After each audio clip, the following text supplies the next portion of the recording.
Kita ini sebagai orang beriman tahu dunia ini akan dilaluin. Kita tidak akan berlama-lama di sini. Jangan sampai dunia ini menjadi target utama. Berantem gara-gara tanah, berebutan karena warisan, berebutan karena jabatan, kadang-kadang berebutan hanya karena masalah pasangan hidup. Untuk apa? Untuk apa teman-teman sekalian? Dunia ini mungkin di mata antum kelihatan besar kalau dekat. Misal, saya tidak tahu bapak-bapak mengerti nggak? Kalau ibu-ibu biasanya langsung mengerti kalau masalah contoh-contoh perhiasan. Kalau ada orang punya berlian, besarnya seperti bola pingpong, kaya nggak? Rupanya ada juga bapak-bapak yang paham. Itu kaya luar biasa nih. Kalau dia punya berlian seperti bola basket, kaya nggak? Coba taruh berlian yang seperti bola basket itu di tanah, terus antum naik pesawat ke atas, makin jauh, kelihatan nggak? Orang yang perebutkan tanah 1000 kali 1000 meter, 1 hektar, berapa hektar, tumpah-tumpahan darah. Padahal kalau dia naik pesawat hilang semua tuh. Mobil mewah, bangga-banggaan dengan mereknya. Kalau kita naik pesawat kayak gentong-gentong lagi jalan. Cuma hiasan dunia. Apa yang mau dikejar? Gitu kan? Seorang mukmin tahu dunia hanya fasilitas saja untuk mengejar akhirat. Akhirat yang abadi teman-teman. Akhirat yang abadi, kejar di sana. Walad darul akhiratul lahiyal hayawan, kata Allah. Darul akhirah, tempat akhirat adalah kehidupan yang abadi. Di akhirat kata Nabi SAW, kalau seorang mukmin masuk ke dalam surga, tidak ada capek, nggak ada gangguan orang, nggak ada sedih, nggak ada penyakit, nggak ada buang air besar, nggak ada buang air kecil. Makanan dan minuman yang dimakan ahli surga yang tidak dibutuhkan oleh tubuhnya akan keluar dalam bentuk keringat yang lebih wangi dari bau kasturi. Nggak ada lagi masa tua, nggak ada masa anak-anak. Semuanya berumur 33 tahun dan semua laki-laki akan kembali kepada poster ayahnya Adam 60 siku ke langit 27,5 meter, dan semua perempuan kembali kepada poster ibunya Hawa 40 siku ke langit 17,5 meter. Nggak lebih ya daripada itu, dan tidak pendek tidak tinggi. Jadi teman-teman yang pendek nggak usah khawatir. Ini cuma dunia. Sampai orang beriman pun tahu kalau ada orang lahir dalam kondisi fisiknya luar biasa, matanya buta, telinganya tuli, tangannya, kakinya semua putus, gitu kan? Itu tetap bagi orang beriman punya nilai, karena itu cuma dunia. Begitu dia meninggal, jasadnya akan dimakan oleh tanah, sebagaimana sabda Nabi SAW, semua jasad kalian akan dimakan oleh tanah kecuali tulang ekor kalian yang darinya Allah akan tumbuhkan kalian. Di akhirat ditumbuhkan jasad yang baru. Itu yang akan hidup bersama kita di surga atau di neraka, gitu kan? Jadi ini cuma dunia sebentar. Untuk apa dikejar, teman-teman sekalian? Ingat, Nabi SAW pernah keluar dalam hadis Bukhari dari masjid beliau, kemudian beliau menggambar kotak. Lalu beliau mengatakan, inilah kotak kehidupan manusia. Seperti meja ini misalnya, inilah kotak kehidupan manusia. Lalu Nabi SAW menggaris dari luar kotak, di bawah kaki beliau, digaris, dilewatin kotak ini sampai melewati kotak tengah, di depan, panjang. Lalu kata Nabi SAW, ini angan-angan manusia. Ini angan-angannya. Angan-angannya melampaui kehidupannya. Lebih 500 tahun ke depan. Padahal umurnya cuma 60-70. Lalu Nabi SAW menarik dengan tongkatnya dengan keras dari sisi kanan garis kotak. Digaris dengan keras sampai terbongkar tanah itu, digaris dan memutus garis tengah itu. Lalu beliau mengatakan, dan ini kematian yang akan datang memutus angan-angannya. Di Jakarta kemarin teman-teman sekalian, ini bukan nakut-nakutin, tapi di Jakarta kemarin begitu. Ada orang keluar dari mall, kisah nyata, bawa kresek banyak sekali, habis belanja buat keluarganya. Mobilnya Masya Allah mewah luar biasa, super lux, paling mahal. Parkir, begitu melihat tukang parkir, yarhamkallah, tukang parkirnya sangat senang nih, karena ini orang kaya, pasti kasih tip yang banyak gitu. Naik di mobilnya, di starter mobil, tidak pakai supir kebetulan, dia nyalain, mobil di depan ada, mobil di belakang ada, gitu. Jadi terhimpit. Tiba-tiba orang ini tuh starter mobilnya diinjak gas dengan sangat keras, mundur ke belakang, nabrak mobil di belakang, hancur total. Tukang parkirnya pun tadi jadi marah, Pak, apa nggak lihat, ngambil marah-marah. Tapi anehnya orang ini gasnya terus kencang, gitu ribut, gitu kan? Maka tukang parkir curiga, dibuka pintu, orang itu sudah meninggal dunia. Teman-teman sekalian, pernah nggak orang ini berpikir dia akan mati pada saat keluar dari mall? Kalau dia tahu dia tidak bakal keluar ke mall tuh.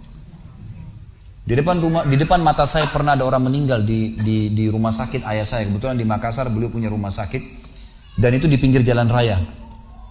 Sore hari subhanallah ada anak muda. Saya pas lagi di teras lantai 2 rumah ayah saya itu kelihatan jalan raya. Jadi kelihatan orang kejadian ini. Ada anak muda lagi pakai motor, waktu itu motor baru dia jalan. Jadi jalurnya 2 jalur gitu kan. Rupanya motor ini motor itu dari arah sana, kemudian di sini ada mobil pick up yang pelan jalannya gitu. Ada mobil truk pelan jalannya. Di belakang ini rupanya ada mobil truk pelan, di belakangnya ada mobil pick up. Mobil pick up ini mungkin kena terganggu. Dia bukan ngelewatin dari kiri, dia keluar ke jalur sebelah. Keluar, motor yang tadi lagi kencang, dia tidak sangka tabrak, meninggal di tempat. Jatuh tergeletak, motornya dibawa, dicek di rumah sakit ayah saya di klinik, ternyata sudah meninggal dunia. Saya lihat orang itu subhanallah tergeletak. Ada beberapa produk yang dia bawa di motornya. Lalu saya bertanya, saya muhasabah sendiri. Orang ini pernah berpikir nggak ya waktu keluar rumah tadi akan dia tabrakan, dia akan jatuh? Saya yakin tidak. Kalau dia berpikir dia tidak akan keluar dari rumahnya. Tapi begitulah ajal kalau datang teman-teman sekalian. Kalau datang tidak akan terlambat sesaat atau berkurang sesaat. Harus pahamin, gitu kan? Jadi jangan sampai kita berlebihan. Saya tanya teman-teman, Anda jujur jawab. Kalau seandainya Anda ke dokter, lalu kemudian dokter mengatakan, maaf Pak, Bu, umurnya tinggal 2 minggu menurut ilmu medis. Ini ada penyakit parah, tinggal 2 minggu. Dokter nggak bisa obatin lagi nih. Kira-kira orang yang seperti ini sudah divonis sama dokter akan mati 2 minggu lagi. Nggak ada lagi, sudah kankernya, sudah tumor segala macam di tubuhnya, sudah segala macam penyakit. Nggak bisa lagi hidup orang ini. Kemudian ada orang datang, temannya bilang, itu si fulan ceritain kamu. Kira-kira dia masih mau ribut berkelahi? Itu orang tuh mau mengambil hakmu, masih mau mengebut lagi? Sudah semua? Enggak, sudah nggak mau tahu. Ini 2 minggu lagi mati. Semestinya teman-teman tidak usah tunggu vonis dokternya. Siapa yang bisa jamin sekarang di masjid ini teman-teman ada dari tembok ini tiba-tiba malaikat maut, saya lihat antum tidak lihat, orang roh saya tinggal dikenang. Khalid Basalamah pernah ceramah, selesai. Dan Anda juga bisa begitu setiap saat. Bagaimana orang bisa tenang nih dalam kemaksiatan kepada Allah sementara setiap saat malaikat maut bisa datang jemput dia dan ada hisab semuanya. Ini bahaya sekali. Baik, saya pernah mengadakan pelatihan teman-teman sekalian di masjid yang besar. Masya Allah mungkin seperti ini malah lebih besar. Lantai 2 juga seperti ini dan penuh. Di lantai 2 itu ada banyak ibu-ibu akhwatnya. Saya bicara masalah kematian selama 2 jam materi lengkap. Kemudian setelah itu sebelumnya saya bilang sama panitia tolong supaya lebih hidup suasananya, siapkan kebutuhan jenazah. Meja, kain kafan, sama menyan-menyannya semua. Kemudian di sebelah masjid buatin liang lahat. Baik Ustaz, dibuatlah. Selesai saya ceramah 2 jam, saya bilang, Bapak Ibu sekalian, saya mau ajak Anda 5 menit coba menjadi jenazah. Ada yang mau? Sempat ada yang angkat tangan depan saya. Kebetulan ini teman kita ini, saudara kita tukang batu. Adiknya dia kembar anak SMA sering ikut pengajian saya gitu. Dia hadir juga. Dia bilang, saya Ustaz. Baik, silahkan. Pak, saya minta tolong satu hal ya. Kalau Bapak naik nanti di atas meja ini, dibungkus dengan kain kafan oleh panitia, tutup mata Anda dan bayangkan Anda sudah mati dan dengarkan apa yang saya ucapkan. Baik Ustaz, baik. Saya juga bilang sama panitia di atas masjid waktu itu, ibu-ibu, silakan kalau ibu mau coba panitia tolong bantu. Saya sudah pandu waktu sebelum pengajian. Ringkasnya adalah dia naik. Subhanallah, begitu dia naik, Bapak Ibu sekalian, orang ini naik di atas meja, begitu tutup matanya dan ditempelin kain kafan di pipinya. Ini kain kafan asli kita beli. Ditempel di pipinya, langsung dia nangis. Nangis dia, terisak-isak. Lalu kemudian panitia taruh tangannya di dadanya terus dibungkus gitu kan. Lalu saya bilang, Pak, coba renungin sekarang Anda sudah mati dan hiruk-pikuk di masjid ini ada orang nangis. Kebetulan adiknya dia yang kembar ini murid saya duduk di sebelah kiri kanannya dan membayangkan benar kakaknya meninggal. Mereka betul-betul menangis gitu.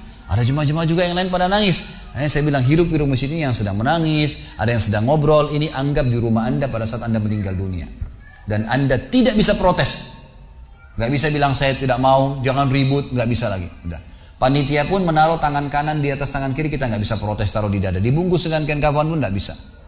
Baik, Pak, bayangkan semua peluang amal saleh yang semestinya Anda bisa kerjakan, sholat malam, sedekah bakti dengan orang tua, baca Quran, sholat berjamaah, yang Anda sia-siakan dan Anda menyesal kenapa tidak kerjakan sekarang.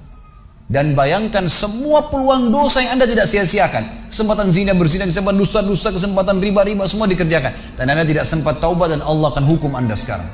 Itu Bapak Ibu sekalian, saya tidak karang-karang dia sampai nangis-nangis Bapak ini. Terus dia nangis. Lalu saya bilang, tolong panitia datangkan geranda jenazah. Datangkan. Baik Pak, sebentar lagi kami akan angkat badan Anda di geranda ini dan kami akan bawa Anda ke liang lahat sebelah masjid. Diangkatlah dia. Saya bilang, Pak, renungin, resapi tubuh Anda kesentuh dengan geranda ini. Ditutuplah lalu dipikul. Lalu saya pandu pakai mic, saya bilang, Pak, inilah detik-detik terakhir Anda bersama kami. Terus sesalin perbuatan-perbuatan dosa yang Anda pernah lakukan, peluang-peluang ibadah yang Anda sia-siakan. Sampai tiba di luar masjid, saya turun ke liang lahat, saya buatin sendiri tanah, kemudian saya buatin kuburan, lalu diturunkan dia. Setelah diturunkan, saya suruh tutup matanya, kemudian ditutup dengan kain. Saya keluar, lalu saya pakai mic, saya bilang, Pak, buka matanya. Inilah rumah Anda sekarang. Walaupun rumah Anda 1000 kali 1000 meter di dunia, kembali ke 1 kali 2 meter. Ini tempat Anda sekarang. Dan sebentar lagi malaikat akan datang menanyakan kepada Anda pertanyaan-pertanyaan yang Anda sudah tahu. Selesai. Berapa mungkin sekitar hitungan detik. Ini semua proses kurang dari 5 menit teman-teman sekalian. Lalu saya bilang, buka. Dibuka kain tersebut. Lalu saya bilang, teman panitia bantu. Bapak ini keluar dia. Waktu dia keluar dari kuburan liang lahat itu teman-teman, sempoyongan. Kayak orang yang sudah pusing gitu. Keluar. Kemudian saya bawa ke masjid. Saya pegang tangannya masuk ke masjid. Duduk. Lalu saya kasih mic. Pak, tolong ceritakan pengalamannya kepada jemaah jadi jenazah 5 menit. Itu dia pegang mic, gemetaran. Ustaz, saya tobat, saya durhaka sama orang tua, saya nggak sholat, saya begini. Ini dia lupain, ada ribuan jemaah depannya nih. Dia nangis-nangis, sebutin semua kesalahannya. Semua pada banyak ikut nangis. Dia kayak orang ketakutan betul, gitu kan? Baik, selesai. Saya panggil siapa lagi yang mau coba? 2, 3, 4 orang. Rata-rata semua begitu keadaannya, gitu kan? Alhamdulillah mereka sadar seketika pada saat itu. Lalu kemudian saya bilang penutupan. Ada bahkan ibu-ibu yang coba di atas pingsan, ibu itu. Kita bukan nakut-nakutin, tapi memang saya praktekin. Lalu saya bilang begini, Bapak Ibu sekalian, sebagai penutup acara saya bilang pada saat itu, bahwasanya ini hanya praktek jadi jenazah. Tapi ini ya akan datang satu waktu Anda dibungkus kain kafan tidak bisa kembali lagi. Sekarang masih bisa kembali beramal soleh. Dan ini pernah diperingatkan oleh Hasan Basri rahimahullah. Beliau pernah ngantar jenazah diikuti oleh seseorang. Lalu Hasan Basri tanya, wahai fulan, kalau seandainya jenazah ini tiba-tiba hidup sekarang, apa yang dia kerjakan? Kata orang ini, tentu dia akan sholat, dia akan puasa, dia akan ngaji, dia akan kerjakan ibadah-ibadah. Kata Hasan Basri, kenapa? Dia bilang karena dia sudah mati, dia tahu nilainya ibadah itu. Kata Hasan Basri, yang kau ucapkan benar, tapi yang di depan matamu ini tidak bisa hidup lagi. Kamu sekarang masih hidup, kerjakan seperti dia kalau dia hidup. Jangan tunggu itu, gitu kan? Ingat teman-teman, pujian teman, ancaman teman, atau orang sekitar kita, hanya sepanjang lidahnya. Kamu hebat ya, kamu kaya ya, kamu gagah ya, kamu cantik ya, sepanjang lidahnya demi Allah. Mau apa itu? Apa yang mau direbut? Orang-orang setengah mati sholat malam sejam 2 jam, besok ceritain ke orang hanya butuh pujian sepanjang lidah dia. Untuk apa? Teman-teman yang suka riak nih, saya ajarin caranya gampang. Ada caranya gampang. Kalau Anda besok pagi mau cerita kepada teman-teman Anda di kantor atau tempat, saya sholat malam, gak usah tunggu besok pagi setengah mati, ngantuk-ngantuk nanti malam bangun. Jam 2 malam sebentar datangin rumah teman yang jadi target, ketok pintunya, nih saya mau sholat, lihat ya. Selesai, gitu kan. Untuk apa nunggu besok setengah mati, gitu kan. Gak ada gunanya riak, pujian orang sepanjang lidahnya, jangan, gitu kan. Gak ada gunanya. Jadi teman-teman sekalian sadarilah mati akan datang dan jadilah seperti Bilal radhiyallahu anhu, sahabat Nabi yang mulia, waktu ditanya, "Ma ra'yuka bil maut?" Apa pendapat Anda dengan kematian? Kata beliau, "Marhaban bil maut." Selamat datang kematian. Apa yang saya mau takutin? Apa yang dia mau takutin kalau selama hidupnya dari bangun tidur sampai tidur semua ketaatan? Pastilah terbalik, orang rindu, gitu kan? Orang mukmin itu rindu. Waktu terjadi perang Yarmuk tahun 14 Hijriah.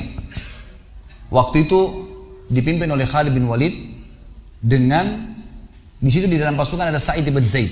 Sa'id bin Zaid salah satu yang dijamin masuk surga. Teman-teman bisa nonton serialnya di website di www.khalidbasalamah.com, ada serial sahabat.